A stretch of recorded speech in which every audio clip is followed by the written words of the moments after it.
दोस्तों, स्वागत है आप सभी का मेरे YouTube चैनल किस्सों का कारवां में। मैं हूं आपका दोस्त आनंद और आपके लिए लेकर आया हूं मारवाड़ के इतिहास की एक और कड़ी।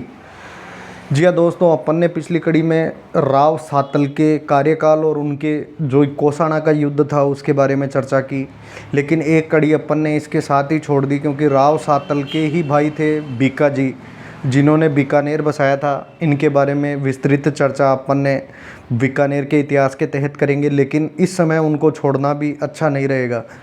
दोस्तों, बताया जाता है कि जब राव सातल को राजा बना दिया गया तब दो कहानी इनके शासन से संबंधित प्रचलित है।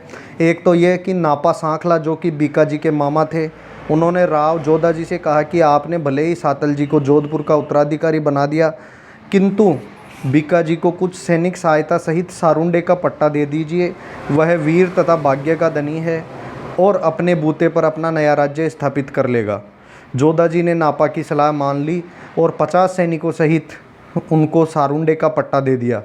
बीका जी ने यह फैसला राजी खुशी मान लिया और उनके साथ उस समय कांदल जी, रूपा जी, मांडल जी, नत्थू जी और नंदा जी, ये 5 सरदार जो जोधा के भाई थे, और उनके साथ उनका मामा नापा सांखला, बेला पड़ियार, लाला लखन सिंह बैद, चौथमल कोठारी, बच्छराज, विक्रम सिंह पुरोहित, सालू जी राठी आदि बीका जी के साथ निकल गए। इस प्रकार दोस्तों, एक कहानी ये बताई जाती है कि वहाँ से निकलकर वो बीकानेर, जो कि जांगल प्रदेश के नाम से पहले जाना जाता था, वहाँ अपना सत्ता कायम करते हैं। और इसके पीछे की दूसरी कहानी ये भी है कि बीकानेर में बीका जी जो थे, एक दिन राव जोधा के दरबार में बैठे थे। बीका जी दरबार में देर से आए और प्रणाम कर अपने चाचा कांदल के कान में धीरे से बातें करने लगे। जब यह माजरा देखा तो राव जोधा जी ने व्यंग्य कसा और राजगद्दी पर बैठे बैठे बोले, मालूम होता है कि चाचा भतीजा किसी नवीन राज्य को जीतने की योजना बना रहे हैं। इस पर बीका और कांदल, जो कि बीका जी के चाचा थे, कहा कि यदि आपकी ऐसी कृपा होगी तो हम ये भी कर डालेंगे। इसी के साथ चाचा भतीजा दोनों दरबार से उठकर चले आए। दोनों ने बीकानेर राज्य की स्थापना की। इसके पीछे बहुत सालों का संघर्ष लगा। 23 साल का संघर्ष है बीकानेर को स्थापित करने के पीछे। और इसके संबंध में एक दोहा भी प्रचलित है, 1545 सूद वैसाख सुमेर, थावर बीज थरपियो बीको बीकानेर।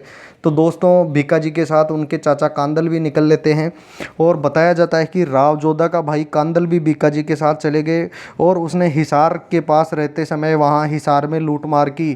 तो वहाँ हिसार के सूबेदार सारंग खान ने उसका विरोध किया। इस पर कांदल ने अपने राजपूतों सहित राजासर चले गए और वहाँ चढ़कर वापस हिसार आए और वहाँ खूब लूटमार की और फिर वहाँ वापस चले गए। इस घटना के समय उनके 3 पुत्र राजसी, नींबा और सूरा साथ थे, जबकि 2 पुत्र बागा चाचाबाद में, अडकमल बीकानेर में थे। जब सारंगा ने उन पर चढ़ाई की तो कांदल ने उनका सामना किया। लड़ाई चली रही थी, उस समय अचानक कांदल के घोड़े का तंग टूट गया, जिससे उसने अपने पुत्रों को बुलाकर कहा कि मैं घोड़े का तंग सही कर लेता हूँ, तब तक तुम शत्रु का सामना करो। दोस्तों, ये कुछ ऐसा ही हो गया जैसा महाभारत के अंदर कर्ण के साथ हुआ था। इससे पूर्व वो तंग ठीक करे, अपने घोड़े पर पुनः सवार हो सके, सारंग खान ने प्रबल आक्रमण करके उसकी सारी सेना को तितर बितर कर दिया। कांदल ने अपने बचे हुए राजपूतों के साथ वीरतापूर्वक सामना किया, किंतु सामने वाले की संख्या अधिक होने से वह 23 मनुष्यों को मारकर अपने साथियों सहित वहीं पर मारा गया। ये वर्णन करती है मुंशी देवी प्रसाद की किताब और दयालदास की ख्यात दोनों। अब कांदल को मारने के वेर में जोधा जी बीका के साथ सारंगखा पर चढ़ाई करते हैं, क्योंकि बीका जी के काका थे और बीका जी को अति प्रिय थे। बीका ने जब कांदल के मारे जाने की सूचना सुनी तो उस समय सारंगखा से बदला लेने की सोची और अपनी सेना को तैयार किया। इसकी सूचना कोठारी चौथमल ने जोधपुर जाकर राव जोधा को भी दी। जोधा ने मेड़ता से अपने भाई वरसिंह और दूधा को भी बुला लिया और सारी सेना सहित इकट्ठे होकर के बीकानेर की तरफ चल पड़े। बीकानेर से बीका भी चल पड़ा था। द्रोणपुर में पिता पुत्र एक जगह इकट्ठे हो गए, जहां से दोनों फौजें सम्मिलित होकर आगे बढ़ी। सारंगखा भी अपनी फौज लेकर सामने आया और गांव झांस जगह का नाम है, जिसको झांसला भी कहा जाता है। गांव झांसला के अंदर दोनों सेनाओं में युद्ध हुआ। लोकल लोग इसे गांव झांसले का युद्ध भी कहते हैं। इसमें सारंगखा की सेना के पैर उखड़ गए और वह बीका के पुत्र नरा के हाथों मारा गया, ऐसा दयालदास जी की ख्यात कहती है, जिसकी जिल्द नंबर 2 में पत्र नंबर 5 पर यह वर्णन लिखा हुआ है। और इसके बारे में लिखा गया है कि वहाँ से ये युद्ध राठौड़ सेना जीत जाती है और राठौड़ सेना के वापसी में जो डेरे होते हैं वो द्रोणपुर में हुए। उस समय राव जोधा ने बीका को अपने पास बुला करके कहा कि बीका तू तो सपूत है, अतएव तुझसे वचन मांगता हूँ। बीका ने उत्तर दिया, कहिए पिताजी आपको क्या चाहिए, आपकी आज्ञा मेरे सिरोधार्य है।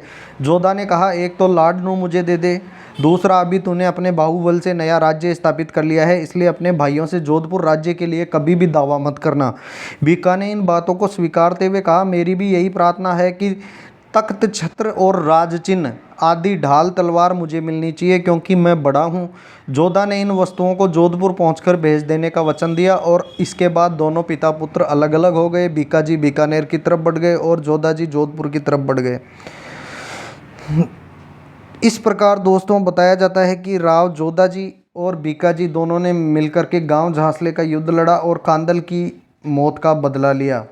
इतिहास के ऐसे ही किस्से अगर आपको पसंद है तो दोस्तों मेरे चैनल को ज़्यादा से ज़्यादा लाइक शेयर सब्सक्राइब कीजिए और मेरे चैनल से लगातार सुनते रहिए मारवाड़ के इतिहास की आने वाली कड़ी। धन्यवाद दोस्तों।